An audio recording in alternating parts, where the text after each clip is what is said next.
Okay, we are here on the Hump Tulips River, the east side. The water flow is really low, like 241, but we still came across this little log jam area, and we're a little crazy. Aaron's gonna go for it. Go for it! Go!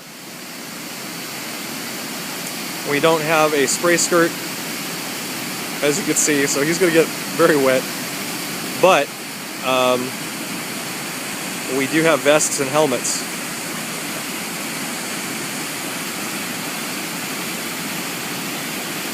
Put your hands up once you go. Up, up, up. Woohoo! Woohoo! That was Aaron's first waterfall.